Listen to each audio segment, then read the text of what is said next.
Hey. Welcome to the Shine Your Light podcast. I am your host, LaChelle Hooks. Woo, woo, woo. Can I get a hand clap?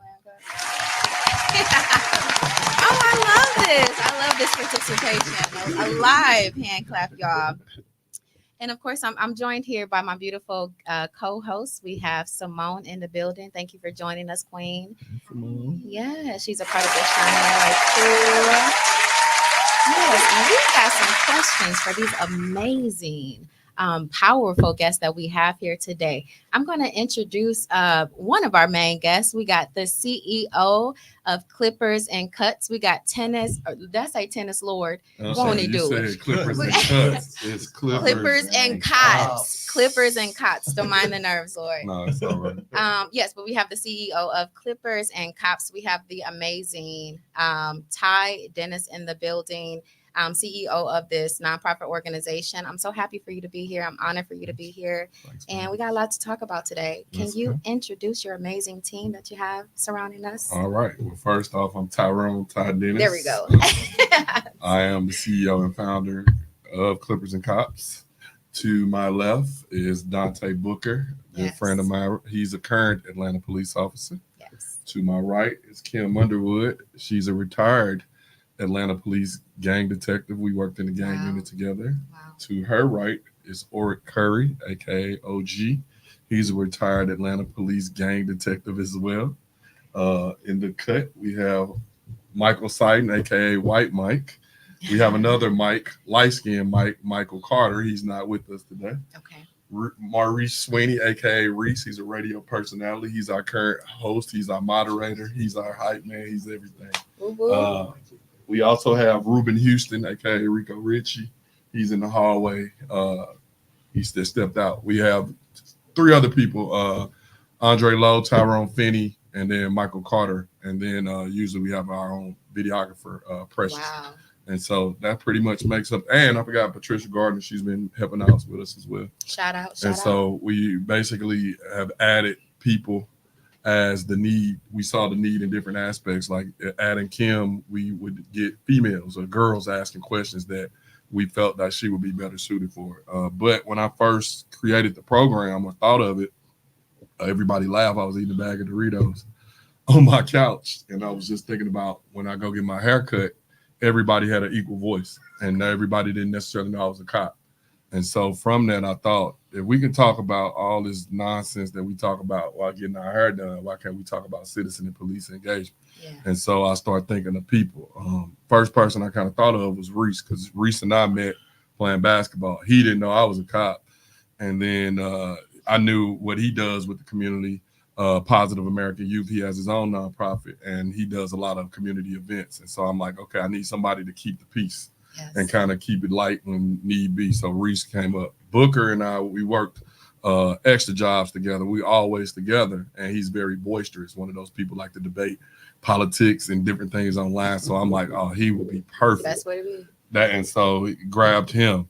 And then after we had the first one, Curry kind of started coming regularly and made himself, and he was perfect because he worked in my unit and he's a master instructor at the police academy training the officers. And so he's able to provide the insight about training, traffic stops, so forth and so on.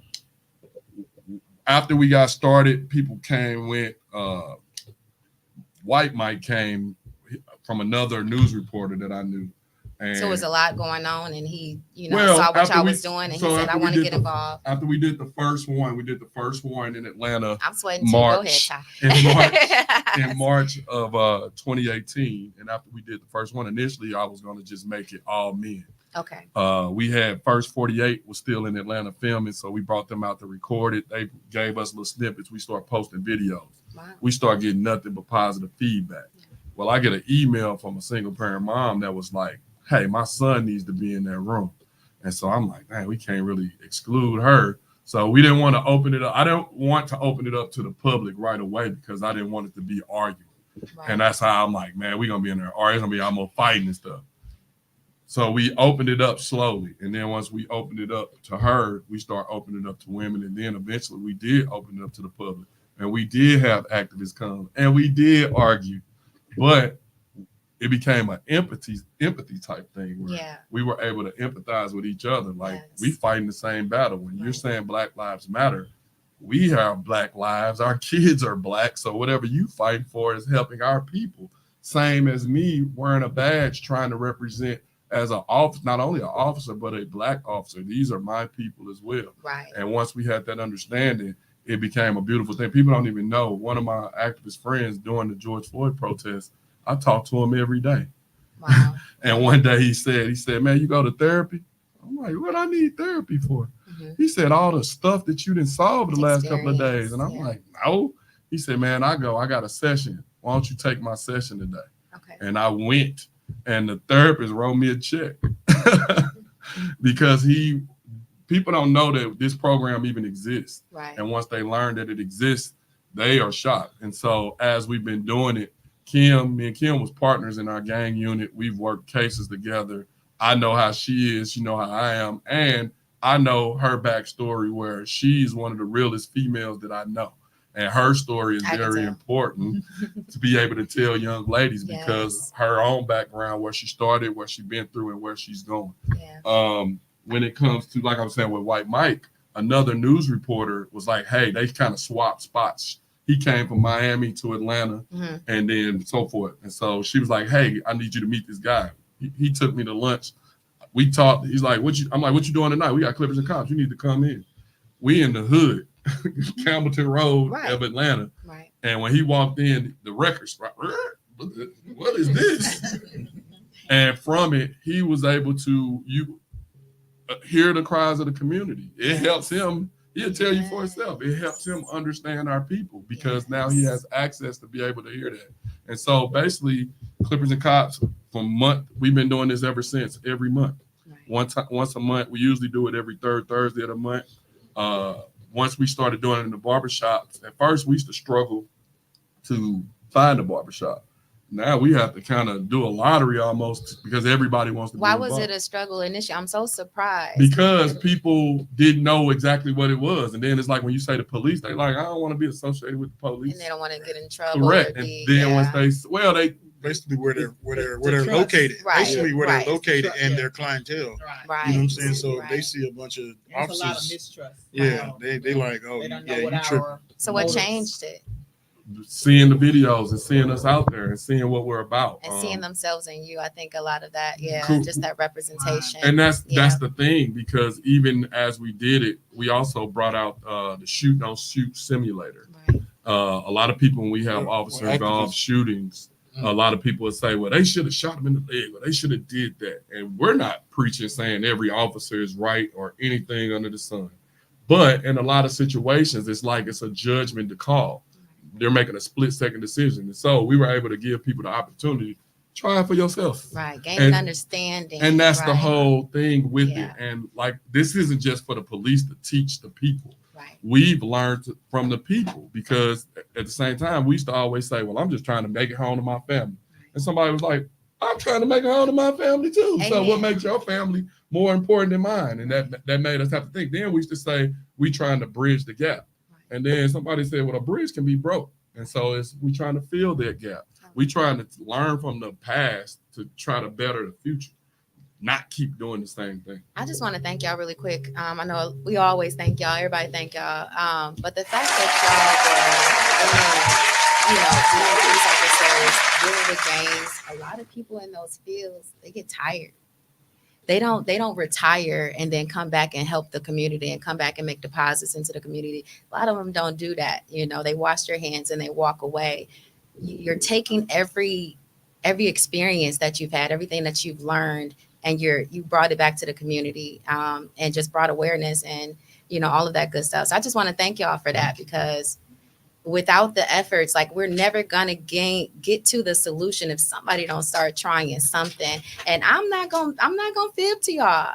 When I see them sirens, there's a little anxiety there, right, because of what we've been conditioned, to believe. Right. So now the way that I see it is y'all are humanizing police officers to the youth again. Right. You're making them right. You'll be shocked at how many kids step up after. So when we started doing campus invasion, you'll be shocked at how many kids afterwards A, ask us about being police. Yeah.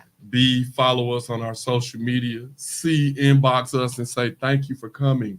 Thank you for telling me that. My friends are not going to, they writing testimonials telling about, like, man, that's something I never heard. My friends have lied to me, different things like that, where we're using our playbooks of what we've experienced to try to share it, to try to do something different. Now, campus and go ahead, sir. No, it was just basically I was going to say how they felt when they were, quote unquote, made to come sit down and listen to a bunch of police officers, how they felt in the beginning, as opposed to how they left. Right. And it's a testament to us being able to connect and keeping it real. We try to just be as authentic as we can and, talk about things that matter to them. Yes. We meet them where they are. We're not trying to necessarily bring them to where we are. We ain't trying to talk at them. We're trying to talk to them. Just Absolutely. The same way a negative interaction with the police can traumatize a child, a positive one, it can impact them for their entire life, and how they interact with police in the future. Correct. So this is so needed. How I know that campus invasion is like, that came later, right? Well, yes and no. Okay. For me, I came on Atlanta Police Department in 2004. Okay. And the moment I came in, I was volunteering, going to talk to kids the time I've been there. What happened was a lady that worked with me named Kim Jones, she worked in public affairs, and we were friends on Facebook. So when I would go to talk to kids, I would post pictures. She was like, hey, what is this? Hey, we need to be a part of that. Yes. And so it became where it started growing. And when we started doing Clippers and Cops at the barbershop, it was older people. One mom might bring one kid, but it wasn't a lot of kids. Right. And so since they weren't coming to us, we decided to go to them. Mm-hmm. And so I'm the king of PowerPoints. So I thought of different topics, and we try to grab slides off social media and different topics to basically engage them. It's partly entertainment, but we're educating them, talking about stuff they want to talk about. Like we might dissect a rap song.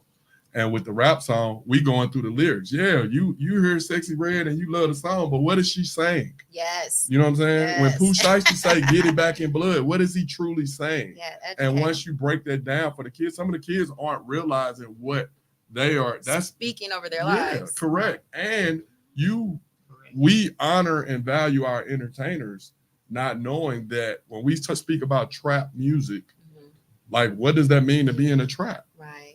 And so we try to dissect that, and we share our own personal experiences. Like for myself, I was expelled from high school myself. Okay. But at the same time, my office right now as the school safety director is that same office. Right. Right. And so don't think I just woke up perfect. Don't think I woke up like this. I've had trials and tribulations. What are you goal setting? Where do you see yourself in 1 year, 2 year, 5, 10, 15, 20 years? And I love that because you're an example of what can happen. If you do go have that trouble as a teenager, you can change it. Your life is not over. If you see the story that we just had, shout out to Caden Weeks. I was actually going to ask you about that testimonial, young high schooler in Atlanta. If you can just share that with us. So his mom, he gets arrested. Yes. By our gang unit. We're gone. 20 years. Oh, by you guys. No, it wasn't by us. It was by someone from our old unit. Okay. Knew nothing about it. Yeah. Our old sergeant, Sergeant Taylor Lee, she went to church with his mom's sister. She reaches out and was like, hey, I need you to meet this kid. And I'm like, well, I'm in town for Clippers and Cops. Bring him by. Mm-hmm. He's 17, 18 years old. When he comes by, he's a teenager. So he's like, I don't want to be here. Yes. And so when I looked, I'm like, what's wrong? He's like, man, I don't want to be here with all these cops. See, that's what I love. You asked him an inquiring question. You didn't, just automatically go off of what he was giving you, which a lot of, teens. Yes. I know a lot of adults do to teens. Right. You showed him that you cared, and that's what allows the youth to kind of open up more. And I think a lot of adults forget that everybody has a past. Nobody woke up perfect. If you go through, that's why when they talked about releasing the Freaknik video, I ain't nobody got time. but I'm just saying, you saw the point I'm making is Well, what I'm saying is, you saw a lot of adults that are now esteemed Yes. fighting to, hey, we don't need that release. I am the mother of this. Why? Because everybody has a past. Right. We're trying to show these kids that it's all right to fall down, but you have to get back up. Yes. If we keep telling everybody to go to college, be perfect, Right. how do they know how to get back up? Right. And so with Caden, the reason that he became awesome was when that day we were talking about holding the parents accountable. Yeah. And I liked him because he spoke up for his mom. He said, my mama taught me better. Right. And I'm like, oh, he got accountability. Yeah. And so afterwards we talked, we exchanged numbers, and we stayed in touch. Yeah. And everybody, when he needed something, everybody on the team paid what he needed, $20, whatever it is. Over the course of a year, he was able to take extra courses so he could graduate on time. He started performing in the church drama program. He started running cross country. They broke the 4x800 relay record. He was part of the homecoming court. All of these different things by just simple us trying to hold him accountable. He, like I told him, we can't live for you. You got to do it yourself. But I told him, if you do what you're supposed to do, I know enough people at the DA's office that we can work on trying to get those charges dismissed. The charges was dismissed 2 months before, but I didn't tell him because I didn't want him to resort back. Right. And he would call me like, what's up with the big bro? What's up with the case? Right. I'm laughing on the inside because I'm sitting there like, he's still stressing about this and don't even know it's already taken care of. Yeah. And at graduation, Jerika Duncan with CBS Evening News, I met her through a colleague in New York. And you know how you meet people. I was like, she's like, what's Clippers and Cops? I'm telling her. She's like, oh, I need to do a story. A year later, when she comes back, I said, you got to meet Caden. And that's how the story transpired. Wow. Everybody watched the story, is in tears. We had over 1,000 hits on our page within the hour from all over the world. Like, people are saying, this is what we need more of that. Yes. Not arresting. We can't arrest our way out of the problem. A lot of these kids that are getting arrested, they're not getting arrested forever. Yes. You know what I'm saying? And when they come back, what type of skills they have? One of the teachers called us dunkles. I said, what's a dunkle? It's a dad uncle. Daddy uncle. She said, y'all are the daddy uncles. Yes, and they need that. They crave it. They don't want to just get whoopings, Lord. They want to get direction. Who cried the hardest, Ty? Who? Who cried the hardest? Ty, you was over there balling. I was definitely crying. I cried when he walked out like he was my own kid. When I was crying. You see the results of your hard work, you can't help but to feel that way. Yes. But just consider. I was trying to get my thoughts together. I know you ain't talking. You was over there boo-booing. But just consider, how many more. Just consider how many more will be impacted. I always say, when God gives you a purpose, when He places certain things in your life, sometimes you have to consider, even if you're afraid to do it, if you're not sure how it's going to go, sometimes you got to consider, who is it going to hurt if I don't do it? Right. You know what I'm saying? If you never did this, go ahead, Queen. I believe it goes against like the scared straight mentality, right? Because growing up, although I was very sheltered, I had a lot of cousins who did get into stuff and who would look at me like, I wish I had somebody to ask me where I was at 3:00 or 4:00. I wish I had someone to keep me, hold me accountable. But at the same time, for you guys to mix that mentality and being cops, it kind of trashes the whole, okay, well, but if it's a cop, they're just going to yell at me. They're just going to sergeant me. They're just going to, and you have those people who have a rebellious mindset already. Right. So all you're really doing is feeding into the rebellious mindset to go against you regardless, versus coming to them like the uncle, coming to them like the dad, coming to them like someone who really cares about them. I care and we all care. And of course, it's like, I'm the leader of the ship, so I get all but please believe this ain't a one-man show.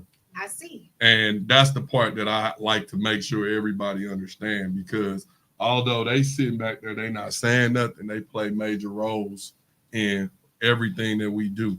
And I think as we move forward, we've been at this now 6 years. Congratulations. Happy anniversary. Can we get a hand clap? Yes. But the thing about it is, everybody that's watching it grow. And grow and continue to grow. Yes. The fact that we are in Milwaukee. We're not from here. Y'all got a lot of controversy when y'all came here. We did? Like, y'all, you don't think so, last?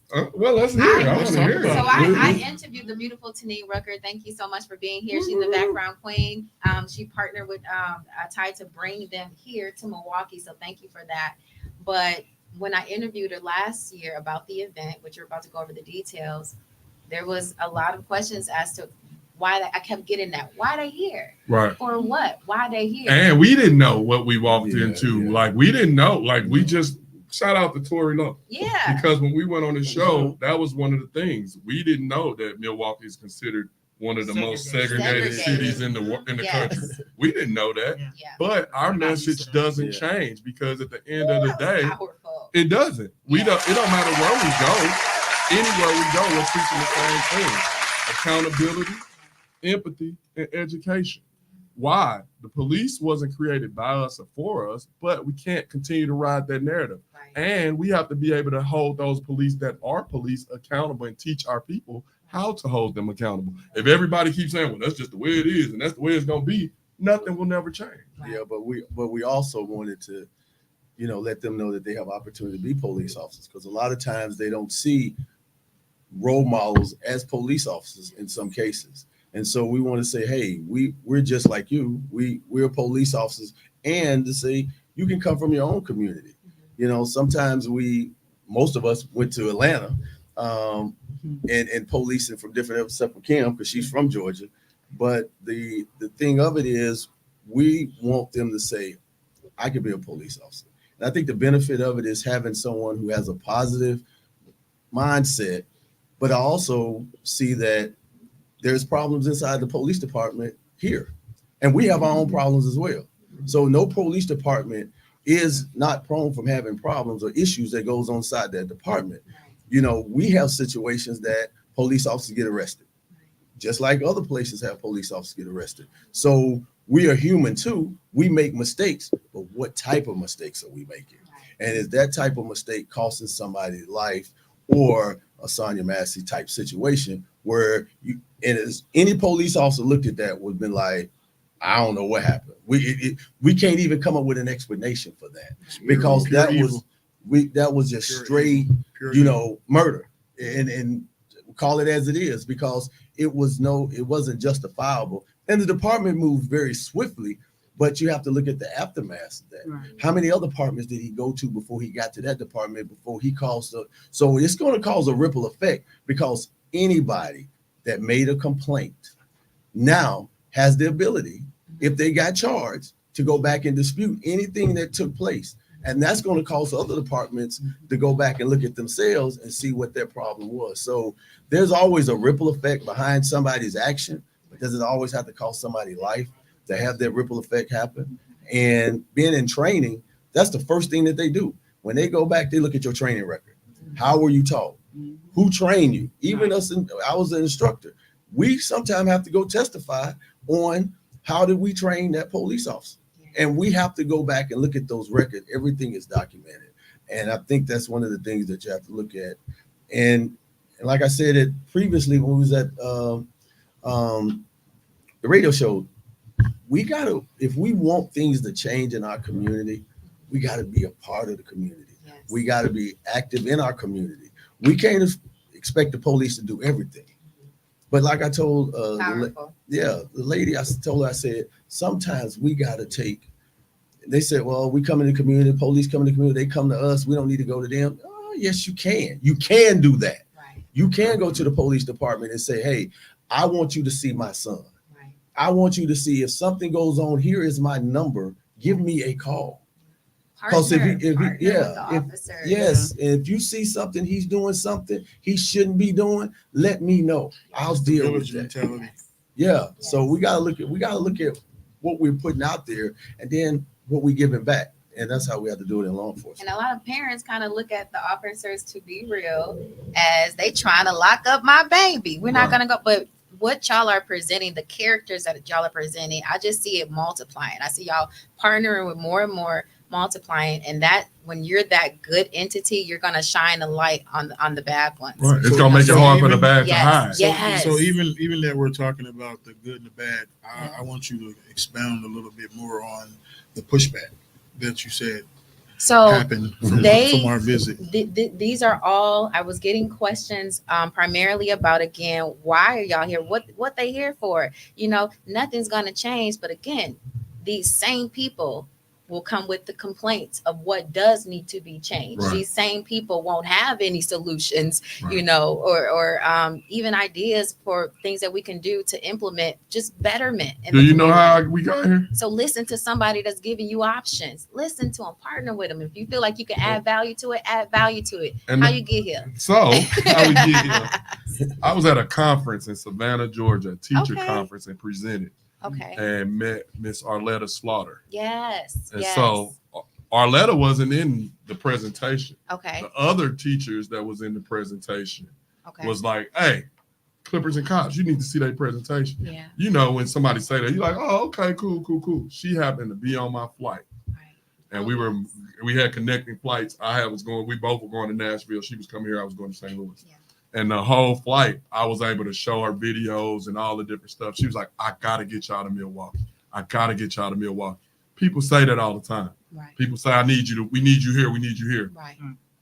Unfortunately, we got families, we got jobs. It's hard to get us here, right? Yeah. It takes funding to do that. Yes. She made it happen. And when we came, we went to Cyber High School and somewhere else. Rolled out the red carpet. We went to Carnivore. They had our logo in the menu. Beautiful. Like it was just a beautiful thing.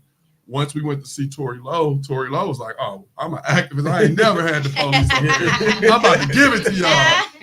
And we told them the same thing.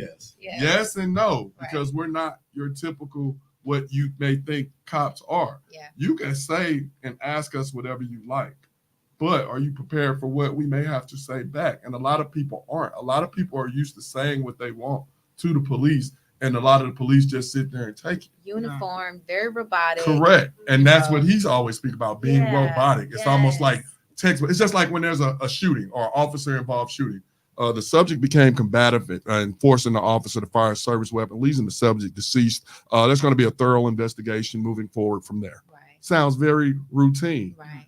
Most people want to know the facts. No, what really happened? Well, what happened is, look, Junior did blah, blah, blah, blah, blah, whatever. And usually when you break it down like that, more people feel like you're being more transparent. Right. And that's one of the things. But it's two sides of that coin, because from a leadership standpoint, you can't release too much information because you could compromise the investigation. And that's one of the biggest problems that you deal with these,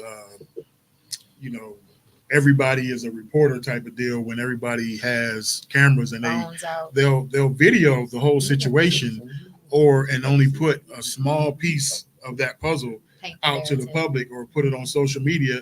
Then you get everybody in an uproar and they're like, well, okay, after 6 months to a year, the case finally goes to trial and then the officer gets off. Now the public is outraged. But then they come to find out that there was so much more to the clip, to that small clip that they saw, that, he was absolutely innocent. And then that's where, you got to be careful. You got to do your research. You have to. I mean, sometimes that information, just like he said, it's not available. Right. You know what I'm saying? Some things they have to be kept, in-house in order to not compromise a case.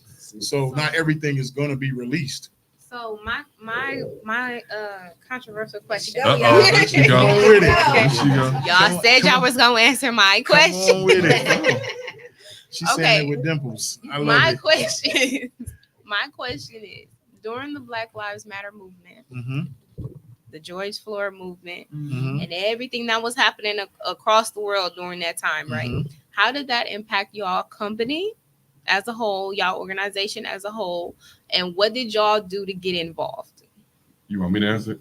Go ahead. I can answer. Well, you can, but locally, like he was still there. We were all still there. We were actually traumatized ourselves. Like you said, the Black community, we Black. So we experienced trauma watching that video just like everybody else. Yeah. Yes. We were on 12-hour shift with no off days because of the actual riots and the protests. 2 weeks afterwards, we had the Rayshard Brooks incident at Wendy's. Yes. And so in Atlanta, you said, how did it affect our company?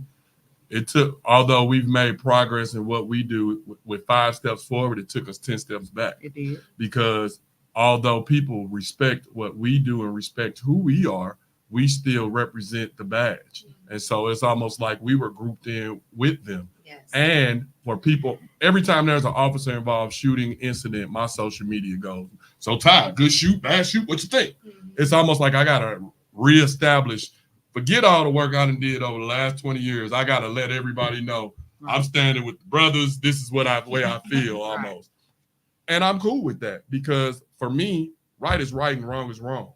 And I stand by that. And we spoke out. Right. And I'm able to tell you how I felt. And we weren't afraid. But then Atlanta is like a totally different beast than from here. Milwaukee. Then here. That's So, what we're learning. Like, I grew up in Atlanta and I'm the only one originally from Atlanta, even with the other guys over there. So I'm used to the diversity. I'm used to the majority Black police department. So what you guys experienced with segregation, we didn't. But even though we weren't a part of the, police brutality that we've seen across the nation, it still affected us because it still was the distrust in the police. And that's why we, like Ty said, he decided that we got to go and build trust. Like, we got to all hold hands and pray about this together. We can't one side can't solve this problem. We've had ours too. We had the Katherine Johnson, the situation that happened on Neal Street. And that was something that was very sad. And it shut down our whole narcotics unit for a while because of that. And a lot of mistrust. A lot of mistrust that came with us. And we understand the people, and I'm looking at some of the comments that they're saying that they don't trust the police. Right. And we understand that. Because sometimes we're, when we get stopped, we like, oh Lord, who pulling us over? Right. And then we're watching. We're still black. Before anything. Well, that's what. But see, and also during that time when people were saying Black Lives Matter, my life black too. Right. My kids are black. So whatever someone is fighting for as an activist, you're fighting for me too. It's not like I go home or I don't get some of the same things. Right. But in order to literally fight something, you need all hands on deck to understand. Yes. If you don't understand what you're fighting or understand why, you're only getting half of the equation. And so during that time, for me, I was a plainclothes detective in the protest. Right. I got to talk to people. We all were. I got to literally talk to people. And some of the kids and people were there just because it was cool, just because it was the hashtag. Right. But I was able to explain to them how to properly complain or how to be active in your community and get to know those cops in your community. This is your community. If a new officer is dropped in your community tomorrow, he don't know nobody.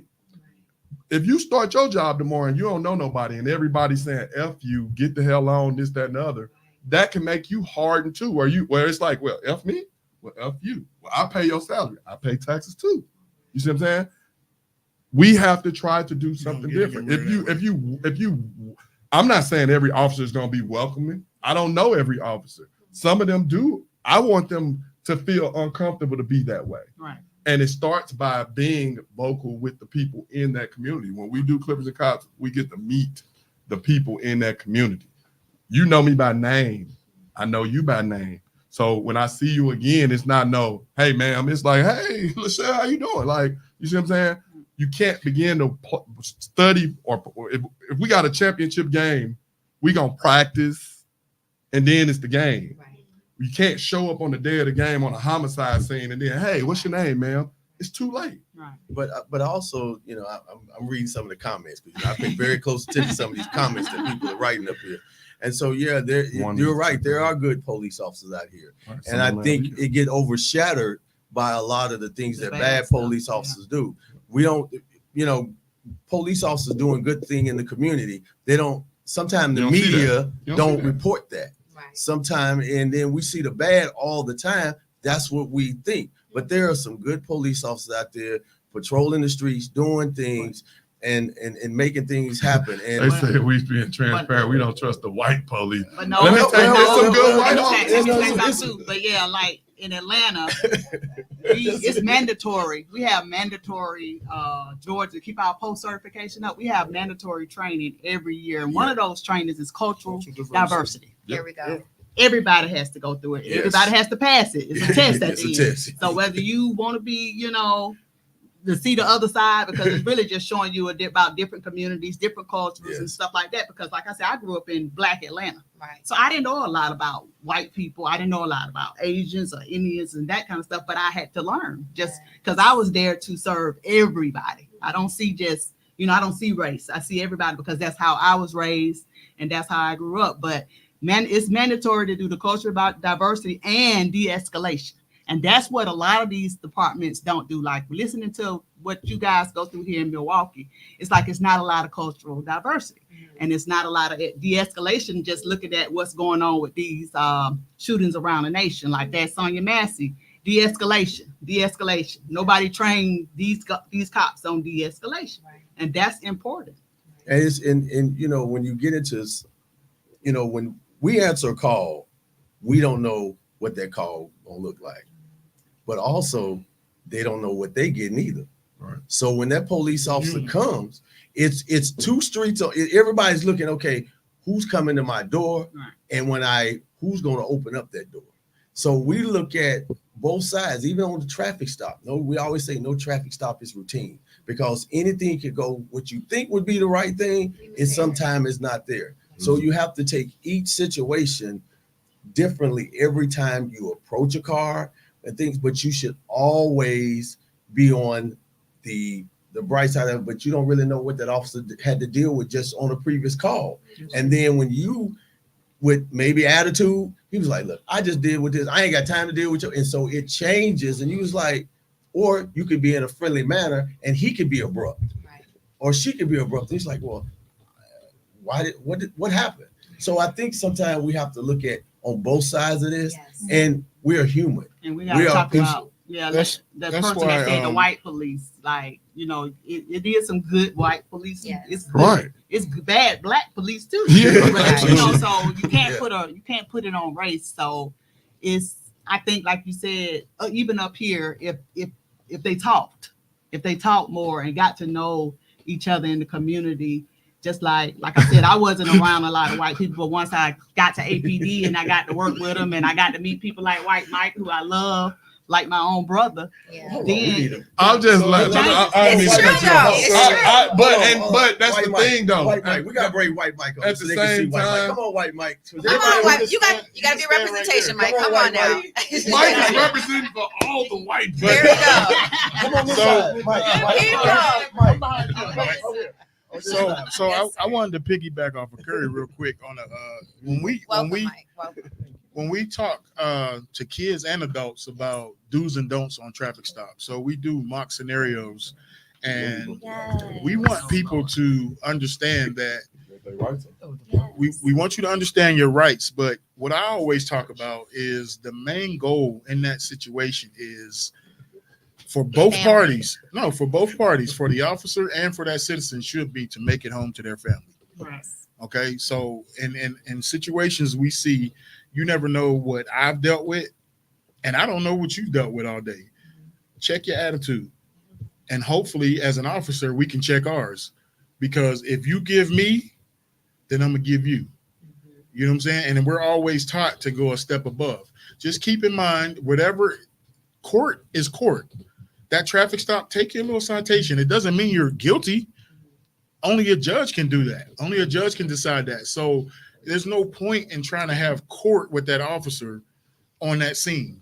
Your goal is to make it home to your family, because we've often seen what we would call routine traffic stops turn into a life or death situation because of an attitude, a lack of de-escalation on our part, and then it turns into a situation where somebody pulling out a gun. Something that was And avoidable. it's absolutely avoidable. So it's like keeping in mind what the main goal is. Every time you leave your house and every time we leave our house, our number one goal is to make it back to our families. When we go talk to the kids, What do you think the number one thing they say they're supposed to do when they get pulled over? Yeah, that's a good. I'm That's not- good.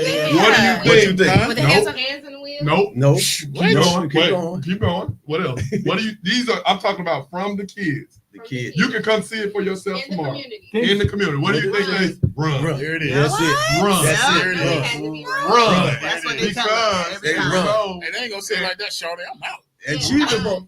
And it's one of those things where when the kids say that, we're trying to explain to them some stuff. Sometimes you're getting pulled over where some of the officers are, they might just be telling you your lights out. Yeah. You know what I'm saying?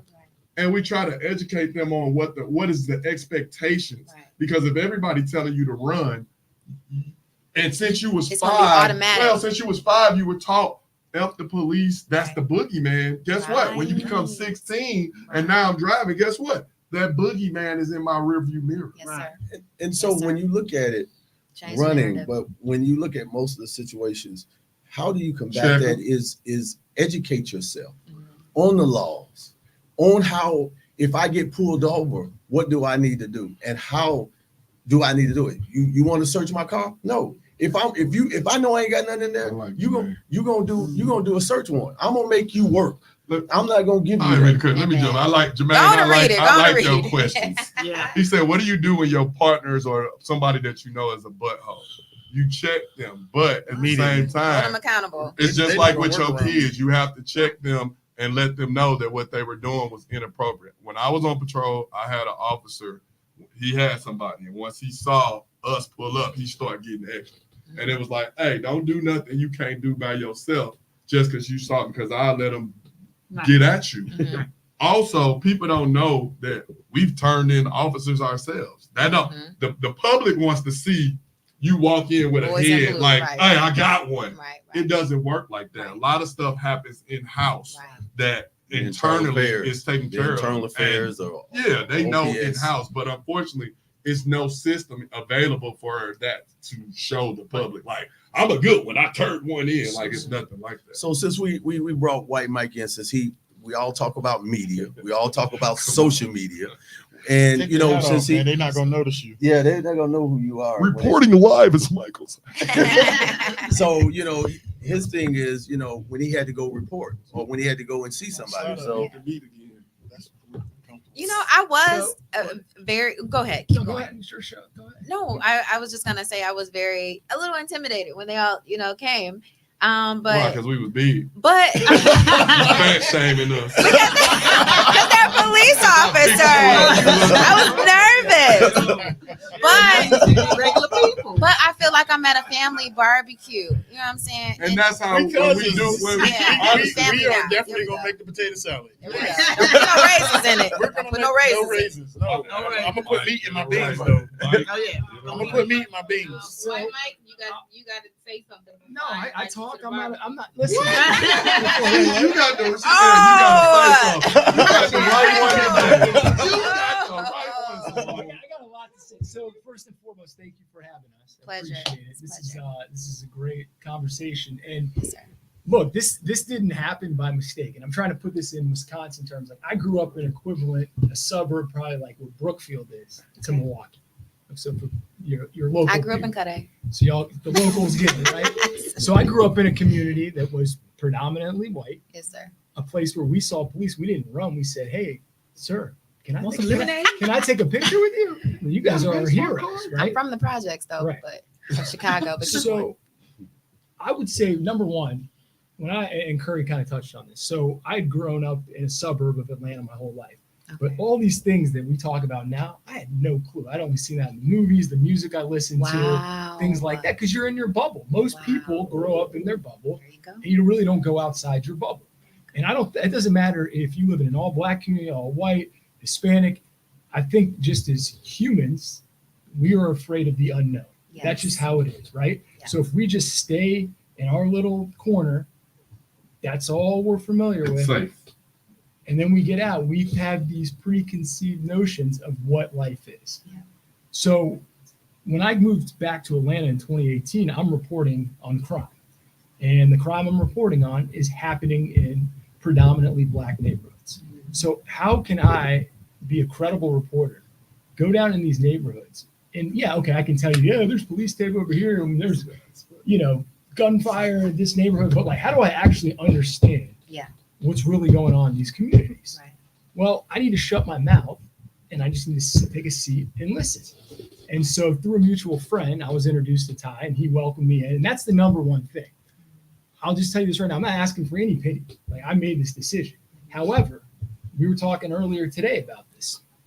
When somebody comes in your community that doesn't look like you, don't just assume that they're like everybody else you've interacted with. Put out, extend an open hand, Welcome.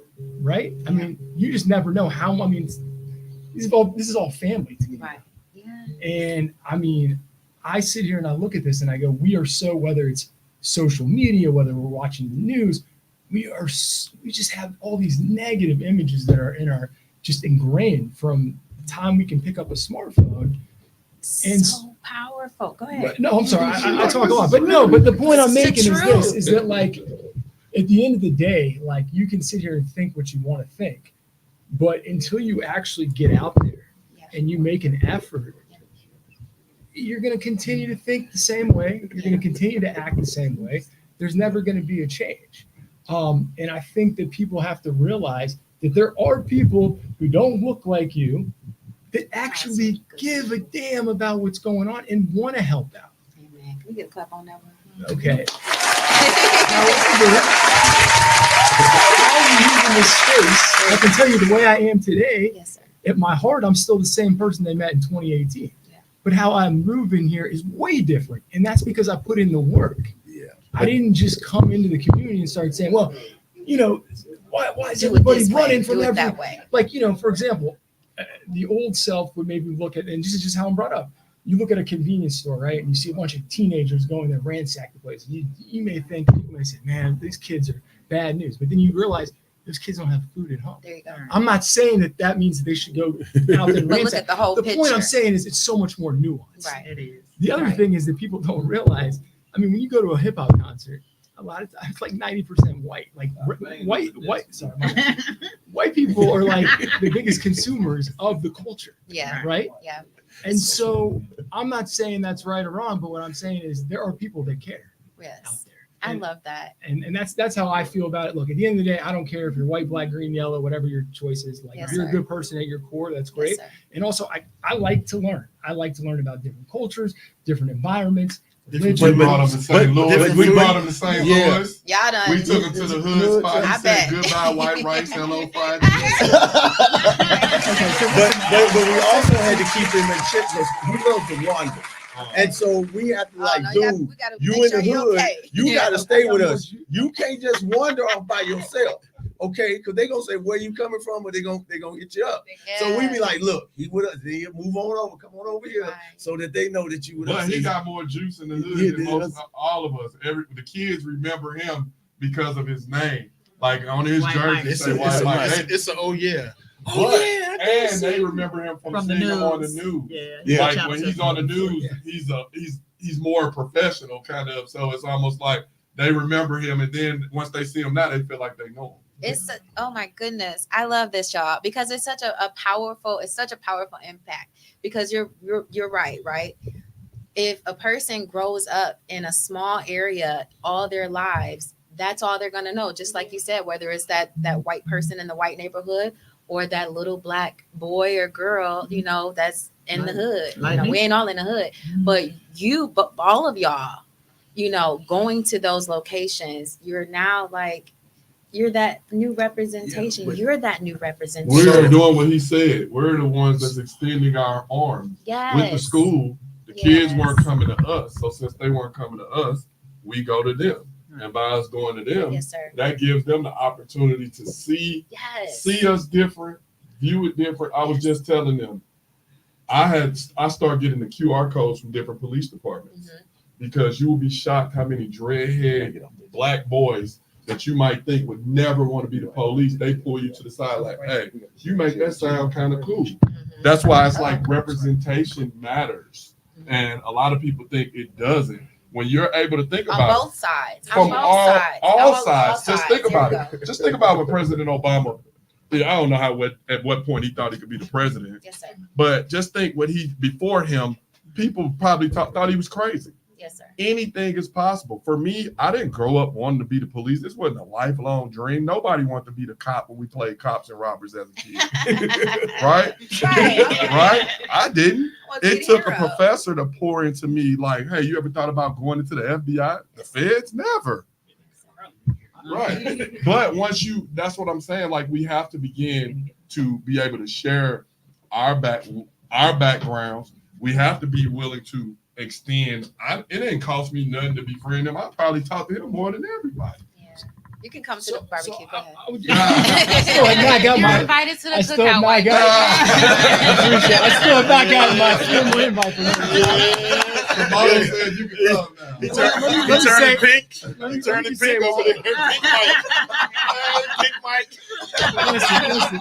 I'll say one more thing though, and then I think the important thing is, and this isn't everything in life, I think we've gotten to this point where we are so divided that God forbid you're either left or right. You can't just meet in the middle. And I think we don't always have to agree with each other, but I think it's important that we can hear each other talk. And nowadays, because we're in this sound bite culture, it's like we take, for example, we've been going now for almost an hour, right?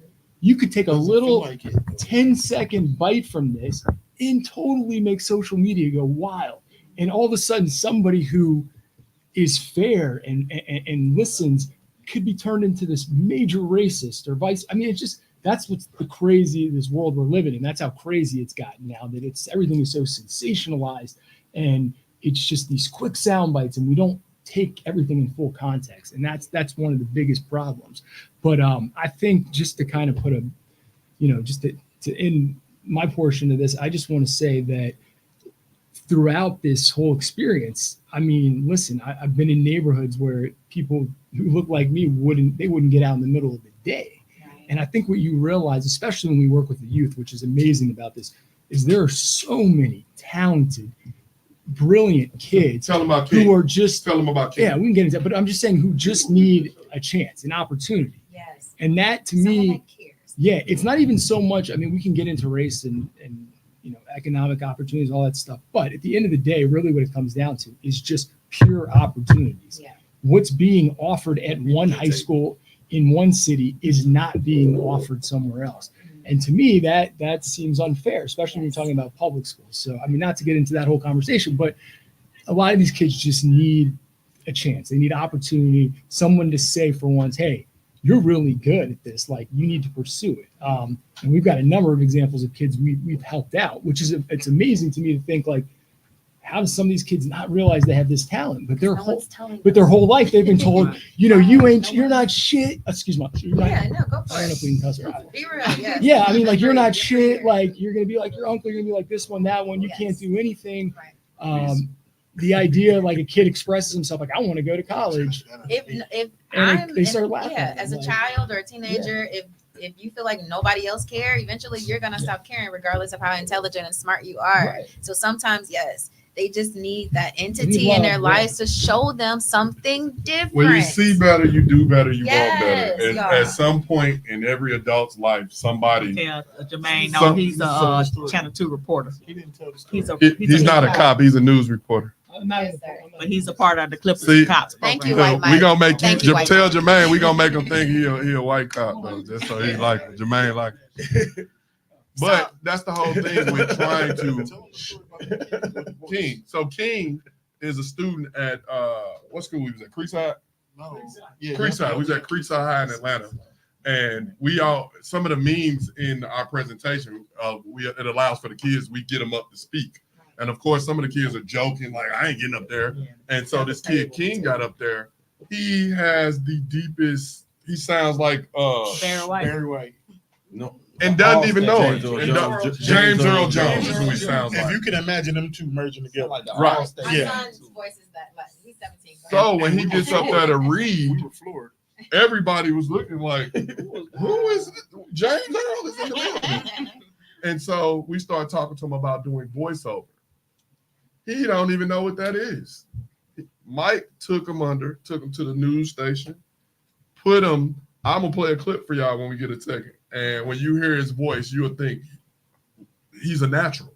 And that's the thing. Like, what I'm saying is being able to show these kids something different, even though we talk about police stuff too. That's what, when I say Clippers and Cops, we're more than just a barbershop. We're more like, we try to help out in all different facets of the word. Like whatever we can, if we need to be a mentor, if you need somebody to talk, a lot of these kids just don't have nobody to talk to or to bounce ideas off, or they haven't even heard what does goal setting means. Right. What do you see yourself in a year, 2 years, 5 years? Some of them ain't even thought that far. Right. And all we're trying to do is plant seeds so that they can start thinking along those lines. Yes, So- and I can see it continuing to grow. Say something. I was gonna say, so my other question that I wanted to know was Controversial question. my other question, because I just had, so I'm a retail manager, and one of my assistants, he signed up for the police force, which was really out the blue for me, at least. It was really out the blue, but he signed up for the police force. He went through his training. He went through all of the background and all of that. So he's getting ready to start. Do you guys have any programs for Black kids coming into the force Yes. to help them with this everyday It's so trauma? funny that you just said that. You have the best energy. Because I can't help myself. It's like I be trying to get everything out in a time frame. In St. Louis, I started doing Clippers and Cops in St. Louis when I moved back in 20. My partner there, Donnie Walters, is a sergeant with St. Louis Police Department. He started the Ethical Society of Police, ESOP, in St. Louis. So in St. Louis, they have a white union and a black union. They had to do that because the blacks were getting overlooked for promotion. With ESOP, they do a pre-academy for any kids, but Black kids, because a lot of Black kids would want to be cops, but they didn't know about it's paramilitary. Mm-hmm. So you might have to put your dreads up, or you might have to hide your tattoos and different things like that. Through ESOP, they go through basically the academy before the academy to keep those Black kids from washing out, and therapy on whatever that you've been through. This is what you might be seeing. They're able to shadow officers before they even go through the academy. So when they get to the academy, they're rock stars. And I think we also have a partnership agreement, with other. We have all types of departments. They call us barbershop, like you said. At first, we had to go into the barbershop, and we had to try to find them. Now we have a pool, and we have to go in. We have to do the raffle, like, okay, who we gonna go to this time? But then also going to the barbershops, we have to also vet the barbershops too, and because we got to make sure that we're there providing a service for them. Not to say that they say, "Oh, we protection by the cops." So we have situations where we have people that look like us, just like I'm from Tennessee, and the thing that happened in Memphis was very disheartening to me, where you saw the Black police officers, do a traffic stop and literally, kill another Black male, and that was so sad. And then your chief is there, and it's predominantly Black area, so it's sometimes that culture can get. It don't matter what color you are. Sometimes it don't have to say be white. It could be mixed, Hispanic, Black, other Black on Black in law enforcement. So I say that we should have accountability. And, in Atlanta, we have a citizen police review board and a citizen police academy. Yeah. So we For have, the young kids. we have, Connect program too. yeah, we have a connect program. So we have things that's there that they can come in, like you as a citizen want to see how the police operate. You can sign up for that program. They take your ride-alongs. You get to see some of the officers. You get to see the precincts. You get to do all of that. But then they also have a citizen review board for when police officers get in a situation. They would go before them. The citizen themselves can take a look at it and say, this might be something that needs to be escalated a little bit farther. So that gives them an ability to say, oh, we see what's going on. They have a stake in the game as well. Oh no, this is my boy. Hey, Jermaine, shout you are our friend, and we will definitely scare your little brother. Bring him to wherever we are. I would love to meet. That's where Tanine come in. At Tanine got it's our laundry list. But clippersandcops.org, we're gonna put it on there. Safe and Sound is one of the events. She has us everywhere. Shout out to Tanine. She gonna have to come tell you the address. We don't know our way around Milwaukee like that, but. So no, I put that up to play one of those. So you wanted to play it on here? I want you to. I want you. Anyone? Anyone. She just want to hear his sound, hear the sound. Cut it up. That's the Young King. No training, no nothing. Is it playing? Oh, it's the Wi-Fi. Oh, I got that bad service. I'm sorry. No, I think Y'all still got dial up it's the down Wi-Fi here? anyway. My bad. Okay, quick. Go ahead. Love it. You got You it. got a question? Quick question. Okay, Miss Kim. Mhm. I've been waiting to get to you. Okay, because I'm so on the Shine Your Light show, I'm all for women. I'm all for holding women accountable. So my questions to you are for the lady cops. Do you guys have any training that is different from the men cops? Because I know as women, usually we get overlooked or we get told that we're weaker or we can't handle the situation. So as from the cop perspective, do you guys have any different training than men cops? Nope. Every training is the same. The only thing I remember that was different in the police academy is when men had to do pull-ups. They just let us hang for so many seconds because we didn't have the upper body strength. But other than that, we had to run. We had to do the academic part, the physical part. We had to fight. We had to get in a ring and box. We have to get in a ring and wrestle to show that you can handle yourself on the street. So it's the same. You have to get pepper spray just like the men, now. right? Tase, just like men. So everything that men do at our department, women do. And the goal We is do it better. the goal is just basically to teach you to just stay in the fight Right. until the cavalry arrives, because it might be a situation where she's on a call by herself and her backup I've had that. might be 2 or 3 minutes away. Yeah. But best believe if we hear a female's voice elevated on that radio, we're coming. Yeah. And we're coming with bad intentions, because we protect our women. Like, Yeah. I mean, that's just something, Yeah. I did have we protect our women, and that's, big brother, you can call it whatever you want to call it. But if I heard her screaming on that radio, we coming. And do you guys handle like the women citizens differently as well? You can't. Well, it's searching them. Searching. Oh, yeah. Well, Yeah, that the man- part, yeah. the Well, man a can't woman search will females. hurt you quicker than What? a man. Like you would think, just like LaChelle is small, like Yeah. to me, if I take a lot of times as a man, you try to be like that's a female. Oh yeah. But some females Man, will what? knock your block off Yeah. where you gotta be like, you still have to kind of Hey, don't let that you. yeah, like it's one of those things where I'm not trying from a distance. If you saw that, you would think that big old cop ain't got to do all that. Yeah. I've had more incidents with females than bigger guys because most Female. bigger guys understand like, all right, this is what he stand for. This is what it So is. would that make you more on alert? Because I've been in situations before where I've gotten pulled over and sorry y'all, but I got tents on my windows and I used to work in Brookfield.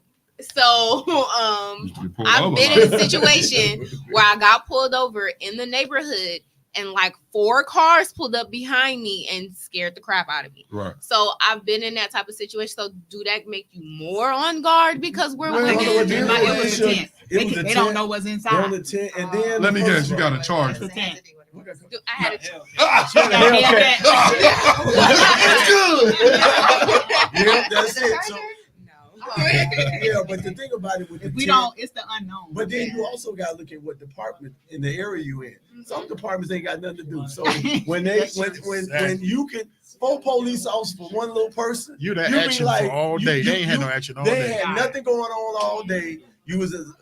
They thought you was a suspicious vehicle. I don't know what. Okay, let me ask you a What question. kind of tent? What was the reason for them pulling you over? That's the The question. That was why. They The said tent. The tent. you look suspicious. That was why. And You so look- they basically look you were suspicious so they can't stereotyping. see you. Well, the car probably. Well, if it's tent, what kind of if it's car a do you tent have? policy, What kind or Nissan if it's- Rogue. You had Oh, Oh, what kind of car? Right. Nissan Rogue. Wow. This is Now- see, Hold on, this hold is on. what regular Let me give you people a- go. Yep, go Okay, ahead. they know. I'm sorry, y'all Come know. on in, come because on in. when y'all get off, Introduce yourself. hey, Go what's ahead. up, everybody? I'm Reese. I'm not the police. He's a I regular am. citizen. Yep. I we do always- radio. Record longer than this table. I'm at he's the Magic. voice of Clippers and Cops. Thank you. This brother pulled me in, and I'm Magic 107.5 in Atlanta. All right, so check this out. Y'all, when y'all get off work, y'all are not the police. Y'all are black, like everybody in here except Mike, right? But Black too. right, I mean, until we get pulled over. So I'm from Jersey. It's certain neighborhoods we knew when we drove through those neighborhoods. If we get pulled over by one car, 4 cars are coming. It's not like Atlanta. Like a lot of people say Atlanta's not a real place. Y'all don't have it's crime out there too. No, I'm bro. saying It's just we a can't division. use 4 cars to pull one over. Right. because No, we no, too no, I busy feel humping you. cars. What I'm saying, it's Right. a division of the people and the police in certain areas. Yes. So, and it's also a very different landscape when it comes to the policing. So, a lot of those officers, they see a black person, they automatically assume the worst. They automatically assume it's something happening that is. I think it is. I love that I get to be a part of this because you get a different piece of diversity. Like you get a different outside. Because as much as y'all aren't cops when y'all get off, you still are. So people are gonna look at you a certain way. You know what I'm saying? And you're gonna have a different perspective because you do the job. Right. So we're only coming from like this young lady said, she got pulled over by 4 people. She was nervous. You know what I mean? Last time I got pulled over, I got yanked out the car, thrown on the ground and everything, and I didn't commit one crime. Did you But have I- attitude? Like how, Absolutely not. No, ma'am. was the When I car? get He pulled bruised over, easy. He bruised real Right, easy. very easily. What kind of car were you in? Well, give them the backstory now. don't do that. It was I do drive a scat pack. No, I was like, drive a Challenger. That's part of the problem. But no, but seriously and honestly, it happens sometimes because they can do that, right? But what I learned That from don't them make it is right. I did No. no, it didn't. But what I did do, what I learned from Clippers and Cops was I made a complaint, and then I followed up with the complaint. And then my attorney, shout out Justin Miller, J. Miller Law, SMS trial attorney, he followed up and made a complaint. So you can do that. It was not my place to try to fight it on the side of the road because I probably would not be here to tell the story. When I get pulled over, I'm yes sir, no sir, yes ma'am, no ma'am. Yes, sir. Would you made it like to home. see my license? No problem. It's already out before they get there because Is I'm it not all right for you to reaching for record? anything. Is it all right? It is. I learned that from Clippers and Cops. It's all right for me to But do you record. record like this, or do you put the This- camera and this just let what I it do do. what it do? Hold on, I'm sorry. Let me sit down real quick. Sorry, Okay, Cam. Go ahead, So bro. look, so this is what I'm saying. So yes, it's okay to record. I'm gonna go through all of like 5 things, the 5 top things I learned from Clippers and Cops, right? The first thing, if you get pulled over, you don't feel safe. Can you call the police on the police? Yes, you can. So if you get pulled over like that, right? And before they even get to the car, call 911 and be like, hey, I'm just being pulled over. I don't think I've done anything wrong. I don't feel safe. I don't feel comfortable. You can do that. And they can send another unit. So now at least you have that recording. God forbid something happens, at least that's recorded. That's one thing I learned. The second thing I learned is on the side of the road is never the place to fight your case. I'm always yes, ma'am, no, ma'am, yes, sir, no, sir. You need my license is out because one of the third part of that is I'm not reaching for anything. I'm not giving you a chance to think I got the wrong thing in my hand. So Now, pause right there. Uh-huh.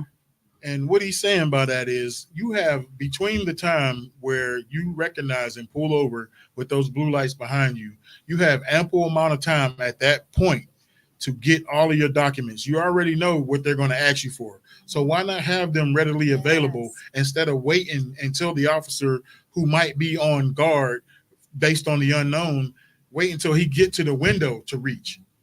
I'm not doing You it. can get that. You can get those documents and have them in your hands while your hands are on the You steering should know what those are before you even pulled away from the Exactly. house. Even if you're driving somebody else's car, you need to. Correct. they need Because to with tell a you lot of what's the in. young people, they're driving mom, dad's car. They don't know that the insurance, most of us don't know when your insurance is expired, your tags expired. Right. But before you need to know the status of that car. Because Absolutely. if your brother car was involved in something and you don't know, and then it's 4 officers pulling you They over, doing a felony there's a stop on you. reason. Yep. Right. There's a reason behind the abundance of officers. Right. You saying, I didn't know what's going on. But you don't know if somebody had just committed a crime in the same color car. Yeah, That's he's been on fixed. road Right. with You don't tinted know windows, that. just Yeah, now Just that rob sounds somebody. But I Keep treat going, Reese. I treat all of those things that I've learned from them as if I wouldn't do anything to a police officer that I wouldn't do to my mama or my big mama. I'm not doing it. So can I record? Big mama, can I record you? Yeah, baby, but don't put that phone in my face. That's just a sign of respect. I want respect given. I gotta I'm give it recording first. you. I'm Right. recording. With the Nobody would flash. like that, right? With the If flash. you come up to, if the officer comes up to the car and they giving a bad attitude, I don't have to reciprocate that because I don't want to escalate it. Now, somebody on this is watching right now, they're gonna go, I shouldn't have to do all that. They the police, they should treat me with respect. In real life, it don't work like that. You done got into an argument with your girlfriend before. Right now, you probably argued with her last night. But guess what? Reality is it happens. So the reality of it is, what are you going to reciprocate and keep going? You going to escalate it? No, I'm not going to do that because I'm smarter than that. I'm not going to let my emotions trick me off the street, right? So if I get pulled over, it's yes, sir, no, sir, whatever, ma'am. And I'm going to be the most cordial person you can meet. Will I be cursing in my head? Absolutely. Will I be taking down every single note in my head so I can tell my attorney? Absolutely. And I'm going to report you to your supervisor. And I'm going to make a complaint. And I'm going to hit NAACP if I need to. And I'm going to get your job. But you don't know any of that until after this traffic stop. I can't do none of that shot. And you won't know it if you didn't make it home. Right, exactly. And that's point part, blank. that's part of the complaint. What we and explaining people the complaint process, because it's just like allowing an uncle that has molested somebody in the family. A lot of times, everybody knows, oh, get him away from Junior, you know. Mm-hmm. Well, if we know that, why are you not saying anything? Because you're allowing that person to victimize twice. Right. But did that officer truly violate, or are you just hurt because he right or whatever it is? Were you dead wrong? Right. Did they pull you over with rightfully so? You just didn't like the fact that it was you. Because most of the time when you pull people over, they're gonna say, "Damn, big dog, you ain't got nothing better to do. You my better to do." Right. At that time, whatever reason I job. pulled you over, I have to have Right. probable cause to pull you over. Right? And help me do my job easier as a police officer. And that's what we Kill them with kindness. Usually if sometimes it's just like in life. If we go to the drive-through at McDonald's right now and somebody has an attitude, right? Are you gonna check them at the mic, or you like, oh, I can't wait till I get up to that window, right? But that's what I'm getting at. A lot of people will get up to the window and be like, they ready to get at them, and that's the person making your food. And it's the same thing as a cop. I'm not asking you to kiss my butt or anything of the sort. But if you giving piss poor energy, it's gonna make, as you can see, I'm happy. I'm happy to be alive. Yes. But it can change very quickly. You know what I'm saying? On who I'm dealing with. Right. Like, if you giving me poor attitude, it's gonna be like, It's gonna rub off. Yeah. It's gonna. Yeah. And it's then gonna rub if off. the police officers do see you moving in the car, like you said, if he comes up to the car and say, "I saw you moving around in your car," well, I was told by my parents that you're gonna need my stuff, so I was just reaching there to get the registration. I was reaching there to get my driver's license or whatsoever. That's why I'm moving in here, and here's what you need. Right. And see, the thing about it is, you have to be very careful in your choices of words when a police officer is talking to you. I always tell people, shut it up. You tell me what you want. Amen. I'll give you what you want. Now, that's another question gonna say, where you going, where you coming from? This is your choice if you decide to do that.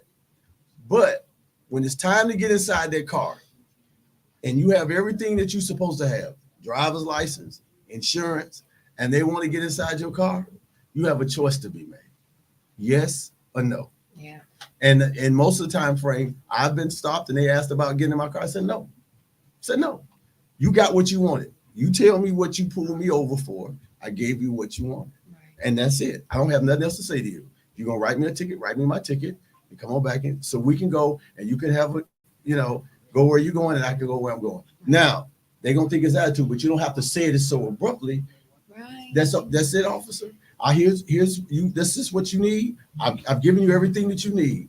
I have been instructed by my attorney not to let you in this car. And if you want to get in here, you need a warrant. And put it on them. If they want to bring I'm gonna bring the dogs out. Well, so be it. Bring the dogs out. Right. Because I say once this is over with, You just gotta go ahead. answer. You gotta answer that. You got to answer that because when a Everything you did. supervisor has to come, then you can request a supervisor. Well, I'm feeling like I'm not here. I'm requesting a supervisor. Or when he walks back to that car, you pick up the phone and dial 911 and say, "Hey, I got a police officer out here making a traffic stop on me, and I'm requesting a supervisor. I don't know if he's going to send one or not, but that officer's here, and they're going to probably ask you where you at, and they're going to verify that." Right. So you do everything that you can, because what we want you to say, we want you to get home safe. We want him to get home safe, but sometimes you got to check an officer.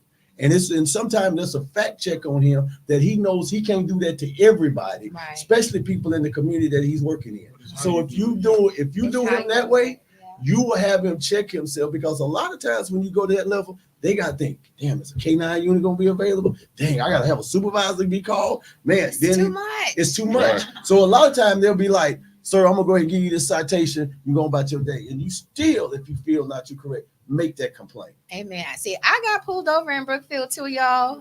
Tell you real quick about my story. Brookfield. We're not going through Where's Brookfield. Brookfield? Where I had the a hell is friend from Brookfield? The reason I said Brook, I had a friend from college who was from Brookfield. Oh, that's okay. kind of my- Well, she got pulled over in Brookfield. Had Okay. 4 police And I officers used to work in pull her over because of her tinted windows. I don't know what What we you don't do, talk about the LaChelle? tints. Well, someone has stole my plates off of the back of my car. And So you I'm just didn't know. coming from work. You know, I'm a mom, just working. Right. And I so love the you. young black male officer pulled me over, and I'm telling you, I killed him with kindness. And I, just show love and show respect. I don't have time for nothing else. And honestly, I ain't got nothing else in me. So, you know what this officer did?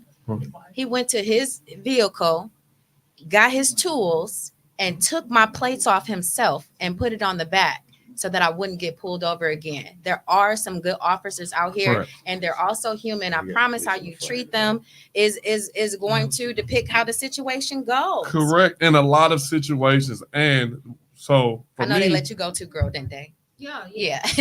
we took when I first moved back to St. Louis in Ferguson, me and Donnie Walters, that's where I met him at implicit bias training in Ferguson. And basically what it taught was everybody has bias. Yes, sir. But as a police officer, you're not allowed to police off of that said bias. And some officers are biased. It's a natural instinct. You know what I'm saying?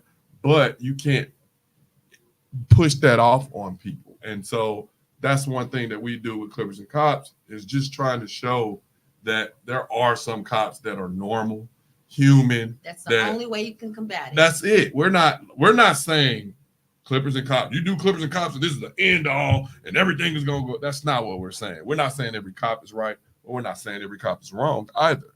A lot of times people think just because the loudest voice in the room means that the cop is wrong. And it's like, no, that doesn't mean that. That's why it's usually what we would say is wait till all the facts come out. And then a lot of times when all the facts come out, you don't hear the rebuttal from the people then like, oh, we sorry. It's like, oh, well, so That was just that situation, it but was on- what. on to the next, because they're programmed based Well, on all I know you had said you want to know, where's Miss Ruck at, Miss Tanine? She over there. Yes. God, We need a itinerary, because so these people will know Yes, that's where what we gonna be at, where they can come to. So I know some places they can't come to because it's school and they won't let you in, but there's some places that they can come that we want the people to know today. I mean tomorrow and Saturday. Looks like you'll be Friday. Tomorrow and Friday. Tomorrow and Friday. So Correct. tomorrow, do you have it, sweetie? I said, No, yeah. So So we're tomorrow, we're at Safe and Sound 4422 West Leon Terrace from 5 to 6:30. They will do the whole Clippers and Cop presentation. So make sure you guys come out 5 to 6:30, 4422 West Leon Terrace. And then Friday, they will be doing a panel discussion. So you'll have Atlanta Finest meeting MPDs, police officers at Ephesians Church. And don't shoot me, Milwaukee, because I can't think of the address off the top of my head. I know it's 20-something North 6th Street.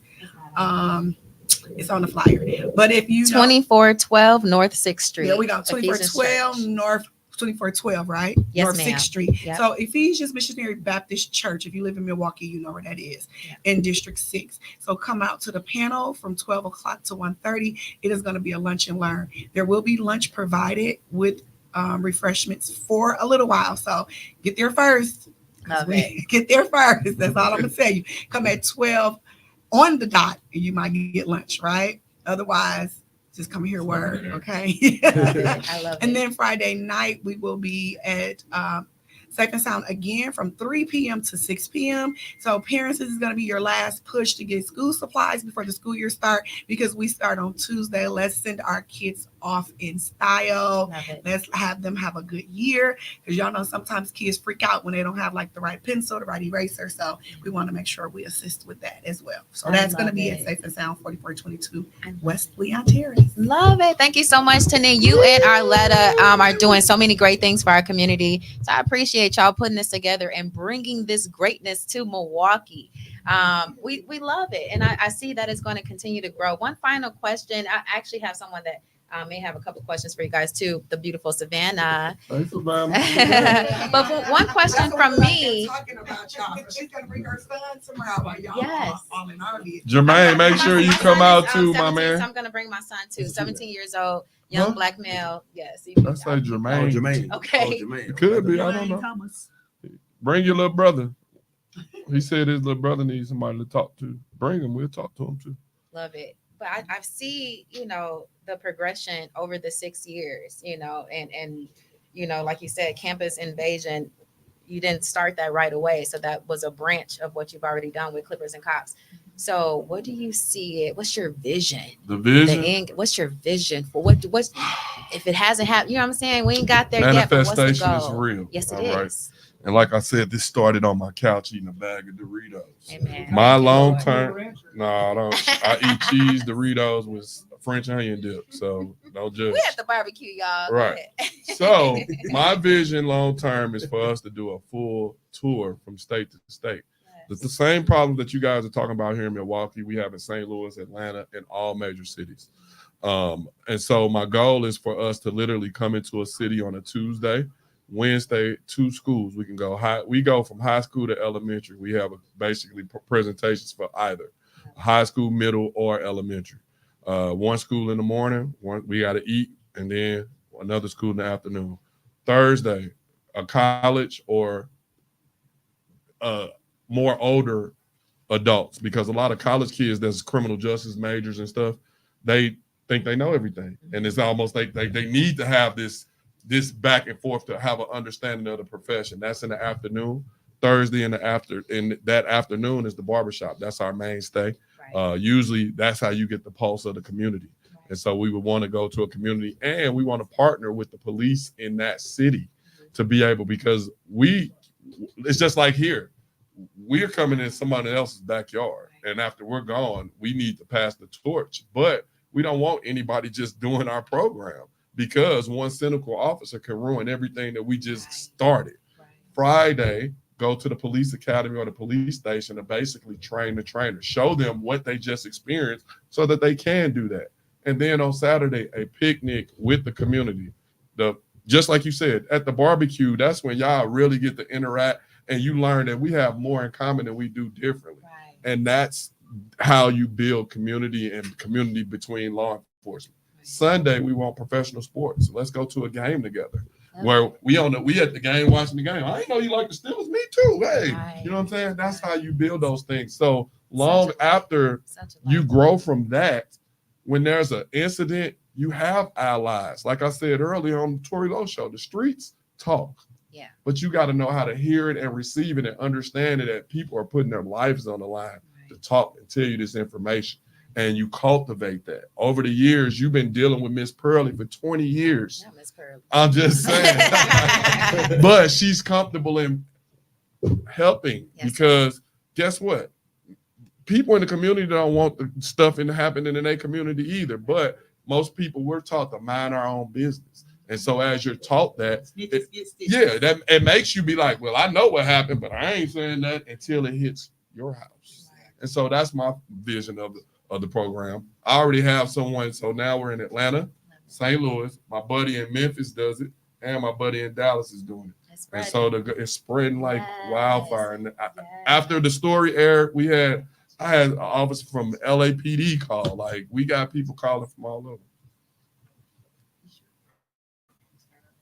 Oh, okay. Well, okay. Thank you so much for that. Clipsandcops.org, all Yes. the social media platforms. Yes. Follow us. And like I I said, y'all are dropping seeds. Y'all are dropping seeds, and my personal belief, Whether y'all know it or not, you're saving our kids' lives. A Like lady, trying. a lady You told us are. that one night after Clippers and Cop, a lady she called, and she literally had me in tears because she was like, you don't even realize the impact of what you're doing Yes. and the information that you're sharing. That if you save one life, Yes. that's enough. That's enough. And so I know we see kids again Yeah. years later, and they remember us, or they'll say different things that you said to them See 'em in the years grocery ago. store. And you're like, or you go to the drive-through at some of the places, and they're like, Clippers and Cop. Hey, I remember what you said. I wrote my goals down here. You know what I'm saying? We So- actually live in the community that, you know, some of these schools, like I live on the south side, and I see them. I don't know if y'all have Publix here, but that's our shopping center. Yeah. Yeah. And, you know, I see kids and they be like, I don't remember them, but I remember you spoke to me at such and such high school. And I'm like, oh, wow. So they remember, they're listening. It's a And good like I feeling. said, it's a transformation from how they walk in there and how they leave, because you'll see Deposit. see some that the teachers has to literally drag in there, and then at the end of it, They they're can't willing to leave. stay 15 to an hour later with Or us. they're asking, y'all when are we leaving? coming back? Yeah, when y'all coming back? Are y'all only coming back one more time? And you Like, can, yeah, we you come can in see the, it. They're craving. And then it. it's crazy because like a lot of these kids play sports, and it's like y'all got to come to our games. Like it's like we got so much that these kids wants us to do. We God, man. we got a kid that was in the class. Westlake What's that? play Pancake. Westlake Yeah. play Yeah, we got what's the Pancake. name? Oh, Friday night? They it's coming up. Westlake play Banneker? no, we're the faraway school we just went to. Gainesville. They play Gainesville. Oh wow! And Langston Hughes plays Douglas County. Them about to be We some gotta go see huge Pancake. games. I know. They about to be some huge games. Well, just being around y'all energy, honestly, it don't matter what y'all talking about. I'll be there. So it don't matter what y'all talking about. To the cookout now. Hey! So I just want to thank y'all for being here. Is there any final words that y'all want to give to the Shine Your Light audience at Just all? Y'all out here shining. Follow us, donate if you can. ClippersandCops.org. We're on all social media platforms. Love it. Get it YouTube, posted. you can go look at old videos of old sessions and different things that we've done, or just Google Clippers and Cops. We don't just talk about it, we be about it, and we put in the work. We're not just sitting there running. This ain't just a show that we putting on for y'all. This is what we Their do. soul is in this. You can feel That's it it, because they don't have to do this, y'all. I promise you, they And do not. They I could would- be golfing right now. He retired. He ain't got to I do would this. just ain't like really I would like to retired. encourage people. Broke Semi. people, Go ahead, broke sorry. people retire. well, Go some ahead, sir. people are just totally in the wrong day. Look at this guy. This is the most interesting man alive. No, I do a lot of traveling. And I think this is one thing that you have to do is I tell everybody also venture out as well. Yes. That's the key thing. You got to venture out and see other cultures. Right. So that will let you know that Gotta you have in this money. community, there's more outside of this community than Yes. what you see. And when you in places like Atlanta, we don't have some of the problems. We have problems. Right. We don't have some They're of the different problems. They're problems. different problems than y'all have here, because he was talking about two different units, a black unit, a white unit. All our unions there are the same. Right. You know, Black, yeah. we all can go to the same union, but in certain areas, St. Louis. we figure out in certain areas that we come into what we are not like some privy to is seeing that inside of those departments there are division. That's so you got to understand, just like sometime in your own household, there's division in the house Right. between family members. So how do you bring them together? Sometimes it's hard, but eventually you have to have that empathy with inside of that community.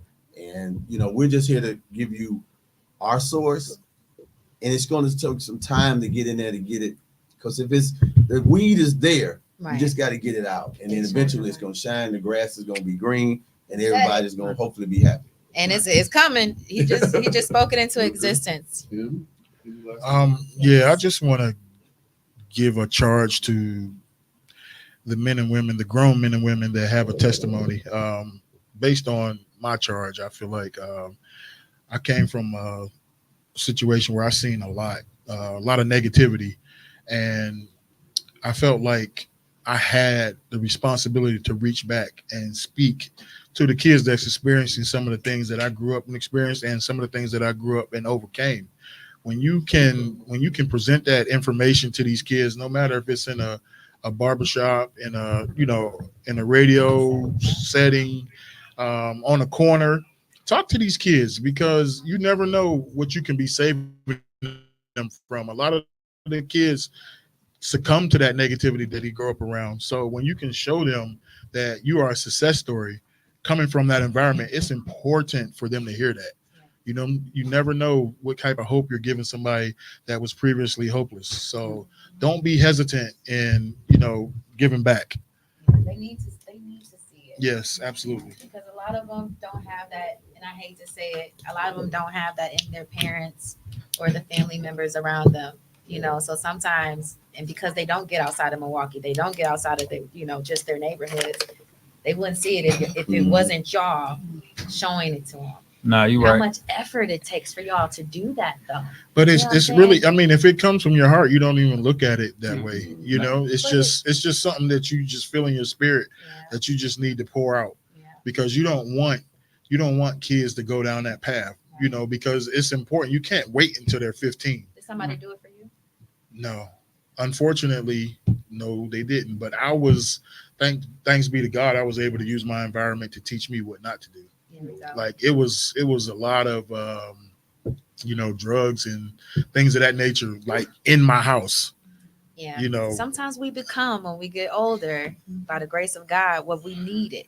Right. I mean, I Yeah. saw the cycle. I Yeah. saw how, the dope boys and dope girls end up being the fiend. Yeah. And I saw the process of, it starting with marijuana to putting a little coke in there, marijuana to doing outright coke. Right. Then all of a sudden, you got people that you went to high school with asking you for 50 cents, and they just straight sprung out, Right. So I was able to process that different than a lot of other people. A lot of And that I knew that's happened not due what to I wanted. ignorance. A lot of it happened due to ignorance. They got addicted to something, Well, I think they people, become sick, but they weren't looking at it like that. I think initially people when it just, first I think started. people operate off of the mindset that it can't be me. Right. When I can you're stop at a any teenager or you're a young adult and you look at a crackhead in your neighborhood, Right. you're not ever thinking that my bad habits can turn me into that. And Right. that's what you have to sometimes break down, that process of how they got there, or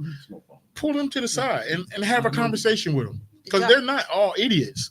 Do y'all like- speak about addiction in these? Absolutely. Yeah. Oh yeah. Snowball. Absolutely. We show him Snowball. Absolutely. Okay. We call it Snowball gateway series. drug. The series. Okay. We showing how he was Because a on lot top of the as crime yeah. is Yes, a result of that. A lot of those erratic behaviors. Weed is is absolutely a is gateway result drug. of that. Right. Yeah. But they don't believe it till they see it. And this is Todd. You still have I still have. Oh, yeah. But look, so I know. listen, we I haven't we wrapping even- up, Ty. I haven't I know. even told them this. So this happened not too Yes, long sir. ago. One of the attorneys, like Todd said, I Are we have a gonna cry? nonprofit too. Nah, bro, I don't know.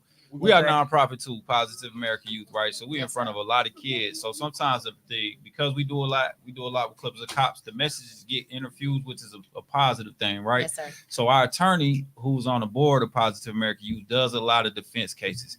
He just came by just to talk to us, and he was like, oh man, keep doing what you're doing. I never know what he's talking about because he Yeah. says it a lot.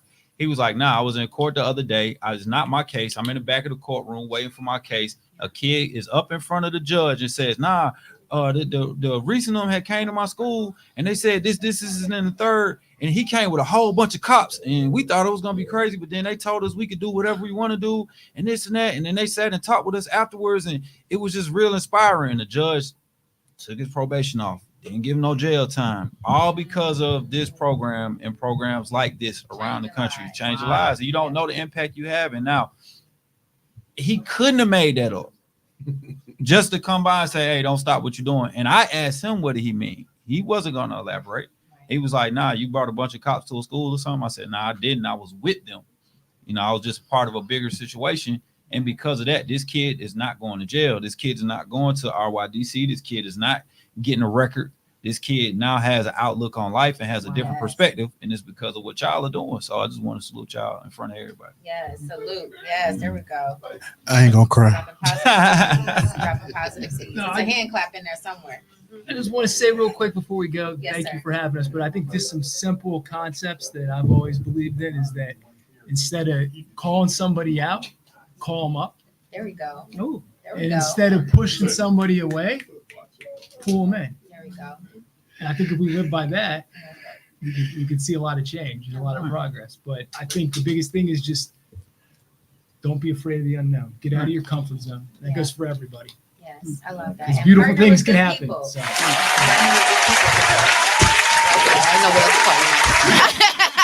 I know what else to call you. Nobody knows how you're on there. But And next time thank we bring you. light skinned Mike, and then it's There we gonna throw go. everything. There we go.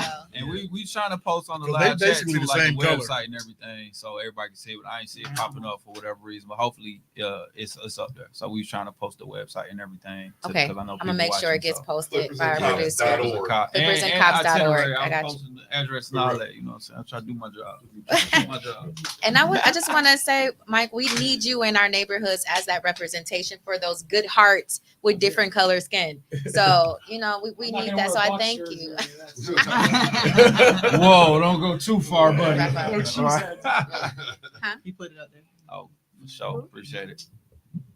Okay, you do it. Go ahead. You have any last words? Curry. No. You already had. Kim?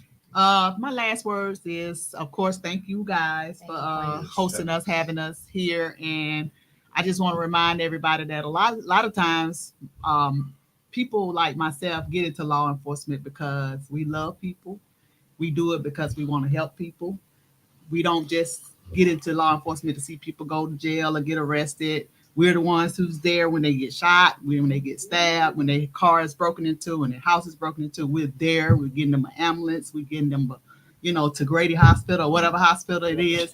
So I think that if people looked at us as humans outside of what we do, that, most of us care. Right. And to get that relationship to the point that where we're trying to get it is if you look at that person wearing a uniform and see him as a human being and see that maybe he did join the force because he want to help me. Right. And, extend that olive branch or that hand, reach that hand out to actually introduce yourself and, you might make a friend like we did with Yes, sir. these guys. Yes, sir. Like Ruben, Ruben got a whole nother Oh, story. we should have brought. Yes. Yeah, he Y'all got a need whole to meet him nother. up, but we Yeah, gonna save that one for the yeah. So you never know how you're gonna come about Yeah. being friends with people. I have a friend that when me and Ty both we met this lady whose son got shot 15 times, Yeah. something like that. And ever since that case, we have been like the best of friends because she felt like we did so much Yeah. to help her family, Yeah. and she'll never forget us. And then she's making sure we never forget her Yeah. because She she's in my life now. Right. So you got to look at what we do is bigger than all of us. And if anybody can, realize that we're put here for a purpose, Yes. even the good and the bad. Yes. Like that lady Sonia Massey, she rebuked that guy in the name of Jesus. And that devil Right. coming out. Right. So that was big.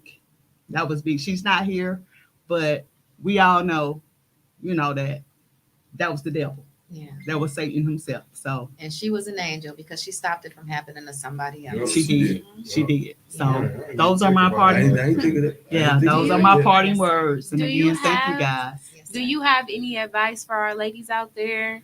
If they get in these type of situations or what they can do to help themselves to not be in these type of, Yes. negative situations with the cop?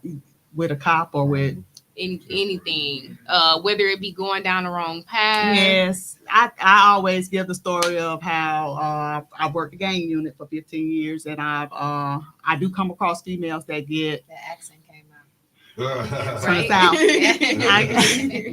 They get sidetracked or they get caught up in that life of, want to be, out in the streets or what they see or they think is, popping at the time. And then next thing you know, they might have a couple of kids at home, but they're going to prison for 15 years because they feel like, I was just being cool. I was trying to be that down chick or have this dude's back. When, we try to tell them that your kids are more important Yes. than this man that you don't even, that they're not even the father sometimes, that they're trying to You out there educating. have their back. Yeah. So we have to educate these females on making good decisions. All money ain't good money. Whenever I talk to the kids at school, I tell them about how I was a teenage mom and how I overcame that situation. Right. And how my daughter, she didn't become a teenage mom. She owns her own business now. And how, we broke that generational curse. And it can happen, but you gotta want it, Right. and And it's like not you gonna said, happen on its own. right. You gotta So it's hard for females because they sometimes they feel like they have to prove something, or they try to fit in, or peer pressure, or what have you, and they're trying to live up to want that guy to like them and that kind of stuff. But you got to love yourself first, and that's what a lot of them don't. A lot of them don't. Yeah, a lot of them don't realize that, and that's why we're here to get that message to them. That that they can be great, and they don't need a man to be great. There you go, amen, hallelujah. Amen. I get on my daughter all the time, like, you gotta pay your own bills. You don't need, Single and celibate over here, so we understand. We're team single and celibate over here, so we understand. I'm happy for that. Jesus. But thank you for being. Thank you for being such a the representation that we need for women. Right. Last question, I promise y'all, because this is for me gonna be the most powerful point. Do y'all offer your personal testimonies at these speaking engagements? I go. Not just I'm telling you, that's Listen. what's needed. Yeah, They we all need to do. see themselves in you. Because as we a only speaker. gave y'all snippets. Like, dang, that's me right now. We only gave y'all snippets. I know. I already know. Yeah. That's what this is. is. The Shine Your Light podcast. We discuss testimonies on this show. The So moment I go, the first thing I do is tell what Clippers and Cops, because a lot of people don't. They like, what y'all cut hair? And then right, I said Clippers and Cuts, Lord. everybody does. They say Cops and Clippers and Cuts, whatever. Yes, Lord. Which is, we understand it. When I joke with you back and forth, it is what it is. Yes. To me, it sounds like, because that's the name. But in the presentation, I basically tell my testimony of getting expelled from, like, I was getting Division I offers about to go to college. I got expelled 43 days in March of my senior year. Okay. From that, I had to finish up at long-term suspension. I got escorted to my seat at graduation. Before we took the cap and gowns out, I got escorted out. Oh, Lord. From that, I ended up at a community college. Okay. The crazy part about it is a lady at our church, I didn't even go to church. My mom went to church. Okay. She was like, your son going to college, I want to meet him. She said, what you majoring in? I'm like, I don't know, business. I'm going to hoop. Like, Right. get out of here. Right. She's like, son, you're going to work for the next 40 years. What are you going to do? And that's what got me into criminal justice, law enforcement. I looked in the course catalog, and then I saw criminal justice. I'm like, well, I know crime. Right. I'm going to do this. Well, when I got to college, I was the only Black student in the major. Yeah. In St. Louis, we have voluntary desegregation, where I got bused to Brickfield or wherever. I lived in the worst part, but I went to school in the suburbs. Right. So I got 2 educations every day. My professor would then call on me like, hey, Mr. Dennis. I didn't even know I had just got this awesome education. College was easier than high school for me. One day my professor comes. He said, what are you trying to do with your degree? I'm like, I don't know. He said, you ever thought about going in the FBI? At the time, I'm like, the feds never. He started bringing me pamphlets about the FBI. I got my associates in criminal justice and then transferred and got my bachelor's in criminal justice and sociology. But I also got caught with a stolen car. And I share all of that. Right. I had to disconnect, cut the cord on me to the hood, my hood, because my friends back home still were doing some of the same stuff. One of my friends got out of the feds, contacted me. 2 things he gave. He said, 1, I'm living through you. I'm like, what you mean you living through me? He said, because you come from the same environment I did, and you did something totally different than everybody else. Secondly, my other friend said, hey, man, you the guy that was courtside at the game that never checked in. I said, dang, that is true. I can tell you everything. I knew everything about gangs because that's why I grew up. I can tell you how to cook, crack, cook hair, all that good stuff. Right. right? Because that's what I was around. It made you a better cop, but go ahead. Oh I man, already know. that's It's a whole other story though. it. Ain't even. It just makes me think different. Right. It makes me deal different. It makes me empathize with it. Just because you're in, everybody in the hood is not a crook or a criminal. Right. That's where you chose to stay. That's where your mama, that's where your grandmama stay. That's where you stay. Right. That doesn't make you a criminal. Even I was in training back in St. Louis when I was with other cops. When I said, I grew up on the Hold of My Tracks. They said, oh my God, what was you doing over there? What do you mean? That's where I was from. You know what I'm saying? But the moment that you share a story about yourself, those kids instantly gravitate to each one of us in here gets up and tell a different story. Curry has a different story. She got a different story.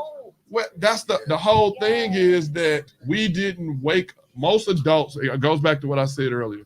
Most adults wake up and forget that you were once that kid. Like now they like, ooh, Sexy Red is dirty. Y'all used to do the same shit. I say that. Want it on that video? That's why they didn't want the Freaknik video to come out. I got And so that's why we're trying to sell it to show the kids that we didn't wake up like this, but through proper planning and goal setting, you can get on the right track to success as well. This didn't happen overnight. If you'd have asked me 25 years ago, whatever, I probably would have told you this. I would have never thought it. But it goes back to what you said. God put me, them, and all of us in this position for a reason. You know what I'm saying? My goal was to save one life when I became a cop. It ain't no telling how many lives we done touched through our words and just being selfless and providing ourselves to the community.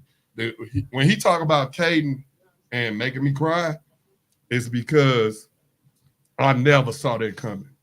When I met him, I'm like, all right, we got one, but It's a project. It's a project. But to see it work in within a year, that's powerful. And that's just the one you saw.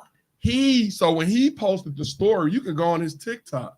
He got his friends following him. You know what I'm saying? They dropped the charges not only on him, they dropped them on his two co-defendants too. Three co-defendants. Right? And so he has a testimony now that we don't have to say nothing. He speaks for himself, and that spreads, and that shows that it's possible. Like you can change, but it's going to take work. All we did was spread water on the seed. But he that boy says.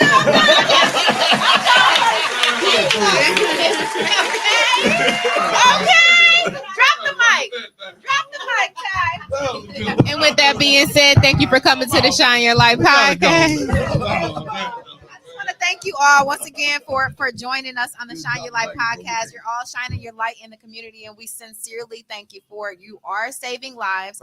I personally believe that is one life, the story of Caden that got presented to you, but I believe there are so many more that you don't even know that you impacted, you know, that exactly. And I just thank y'all. I thank y'all for it. And I thank y'all for not just staying in Atlanta and coming to Milwaukee. When I told you I had some controversial questions when y'all came the first time, I ain't getting none this time. We welcome it. We welcome them to come see because our work like I said earlier, this ain't no act. Right. This ain't no gimmick. Right. This ain't us tap dancing. Just your presence. Your presence is healing to the community. Yes, and we thank you for it. Beautiful Simone. Anything else? We gotta let them go. She gotta cook. She said that we coming to the cookout. We're gonna be here all weekend. No, just thank y'all. Thank y'all for coming out. I'm a really, really, really big advocate. I'm making sure that you shine your light no matter where you are. You don't always have to be in the church building. Y'all know we say that all the time. You do not have to be in the church building to save somebody's life. You don't got to be in the church building to make sure that somebody gets a new life or to introduce somebody to God. So I feel like you guys are doing a major step with getting to the community. Jesus was in the community, y'all. He was walking around. He healed people on the street. So just being able to see people who are out, who are out in the community, who are helping our people, who are educating our people, and who are letting them know that there is a second chance. There's a different path that you can take. I just really appreciate y'all for that. Real quick to Arletta. Arletta is clippersandcops.org, not .com. Yeah, it's up there. Well, Tyrone J. Dennis on Instagram. So another thing is that you talk about putting your voices out, I'm also part of an organization. We just actually came out with our second volume, Our Shades of Black History. I think it's so important that we talk about our history. And sometimes we think our story shouldn't be told, but it definitely can be stolen. We told because we have short, maybe 10, 12 pages of someone's story. So it's called Our Shades of Black History. You can Amazon, they got a volume 2 out now. And we're looking for authors who actually want to put their story in the book. We're waiting on Ty. He's slow poking around. So I'm gonna put him on the spot today here, to go out there, and put it in writing. I'm busy now. So because your word needs to be heard. They talk about taking our books out of the school. But these are things that you can have, that you can push out to your people. You're an author. And it's easier than you think. You just have to take the time out to put the words down. And there are people that will put it in the way that it will make it resonate to people. So that is very, very important. So, when we talk about certain things, our history matter. Yes. We matter as people, as us. Because like we said, regardless of it, we in a car driving or walking down the street, we're still Black. Amen. We can't change that, but we want to be treated the same way as you treat your mother, your father, if you saw them. And we want that same empathy. So I'm going to leave it at that. Amen. Thank y'all for being a part of the change. Anyone listening to this podcast, I hope you make a decision, y'all. You're a collective of your decisions. I hope you decide to be a part of the change too. All right. And partner with some great people, whether it's via donations or just coming out support, asking questions. Bring those teenagers, please. Anything else, beautiful Simone?